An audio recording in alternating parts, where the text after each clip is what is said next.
तो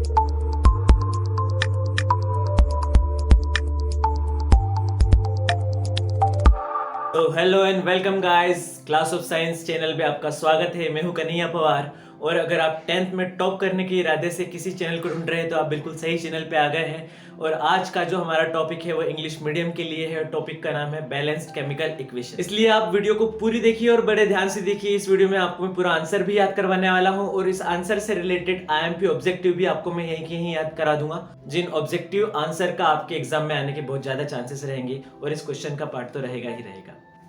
तो शुरू करते हैं बैलेंस केमिकल इक्वेशन। उससे पहले आप मेरी एक बात समझ लीजिए, अगर आपने क्वेश्चन का अर्थ अच्छे से समझ लिया है तो आपका आधे से ज्यादा काम वहीं के वहीं बन जाता है। तो सबसे पहले हम क्वेश्चन की वर्ड का अच्छे से मीनिंग जानते हैं।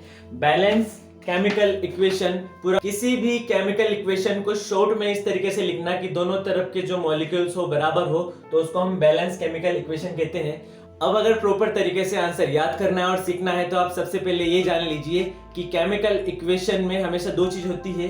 लेफ्ट हैंड साइड में जो चीज होता है उसे रिएक्टेंट्स बोलते हैं और राइट हैंड साइड में जो होता है उसे प्रोडक्ट कहते हैं। रिएक्टेंट्स वो जो रिएक्ट करते हैं और उनके रिएक्ट करने से जो चीज नहीं बनती है उसे हम प्रोडक्ट कहते हैं। ए और बी के रिएक्ट करने पर बनता है ए बी, ये केमिकल रिएक्शन तो हम बता रहे हैं, लेकिन ये बैलेंस है कि नहीं है ये मैं आपको प्रॉपर एक एग्जांपल से समझाता हूँ। आज मैं आपको डेफिनेशन याद करने का एक अलग से यूनिक तरीका बता देता हूँ कि अगर आपको डेफिनेशन समझ में नहीं आ रही है तो आप उस डेफिनेशन को एग्जाम्पल से समझना चालू कीजिए और उसके बाद उस डेफिनेशन को याद कीजिए, तो आपको इस तरीके से भी इजीली याद हो सकता है। तो यहाँ पर मैं आपको एक एग्जाम्पल से बता रहा हूँ। हम एग्जाम्पल के लिए ले रहे हैं बैलेंस केमिकल इक्वेशन को समझाने के लिए फर्मेंटेशन ऑफ ग्लूकोज, यानी कि ग्लूकोज किस तरीके से सड़ता है या उसका फर्मेंटेशन किस तरीके से होता है, किस तरीके से ब्रेक डाउन होता है और उससे क्या बनता है। ग्लूकोज का फॉर्मूला होता है C6H12O6, C6H12O6 यानी कि ग्लूकोज। ग्लूकोज के फर्मेंटेशन से बनता है सबसे पहली बात कार्बन डाइऑक्साइड CO2, और आपको याद रखना है एक अल्कोहल बनता है एथिल अल्कोहल C2H5OH। तो बैलेंस केमिकल इक्वेशन को समझाने के लिए आप जो एग्जांपल लिख रहे हैं फर्मेंटेशन ऑफ ग्लूकोज, उसमें हमको ये समझ में आ गया है कि ग्लूकोज जो होता है वो फर्मेंट होकर कार्बन डाइऑक्साइड और एथिल अल्कोहल में कन्वर्ट तो हो जाता है, लेकिन क्या इसमें दोनों तरफ जो है नंबर ऑफ एटम्स एक बराबर है? तो हम एक बार चेक कर लेते हैं।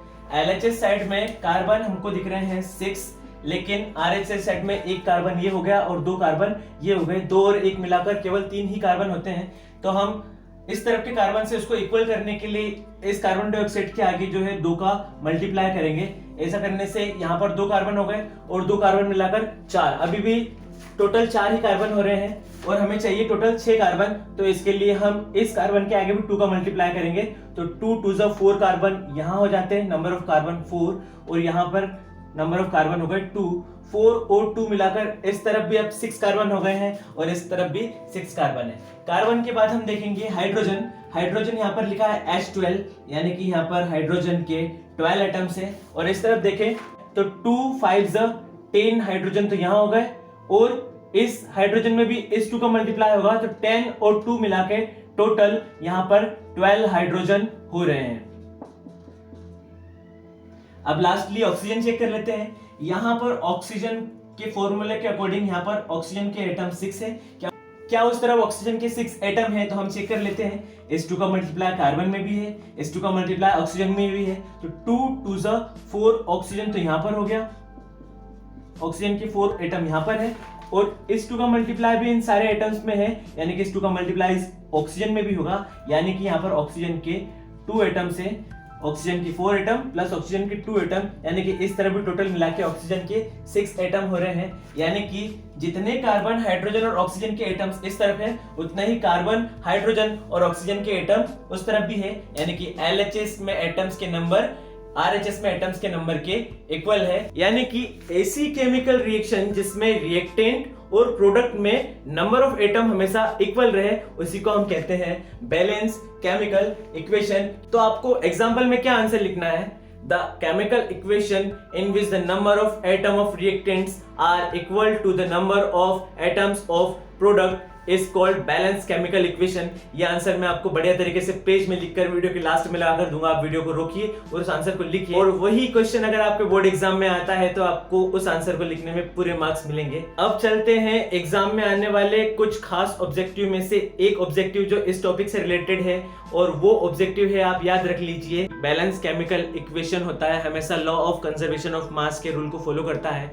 इट ओबेज और follows the rule of conservation of mass. अगर आपने किसी चाय को बनाने के लिए उसमें 10 ग्राम शक्कर डाली है तो चाय बनने के बाद उसमें जो शक्कर की क्वांटिटी रहेगी वो 10 ग्राम ही रहेगी, भले ही उसके सॉल्युबल फॉर्म में रहेगी लेकिन 10 ग्राम ही रहेगी। यानी कि शक्कर का जो मास है ना ही वो बढ़ जाएगा और ना ही कम रहेगा। जितना मास रिएक्शन के पहले रहेगा उतने मास रिएक्शन के बाद। और ऐसा ही कुछ बैलेंस केमिकल इक्वेशन होता है, जितने नंबर ऑफ एटम्स पहले रहते हैं उतने नंबर ऑफ एटम टोटल मिला के बाद में होते हैं। और इसीलिए बैलेंस केमिकल इक्वेशन जो होती है law of conservation of mass के रूल को फॉलो करती है। मिलते हैं नेक्स्ट वीडियो में नेक्स्ट IMP टॉपिक्स के साथ।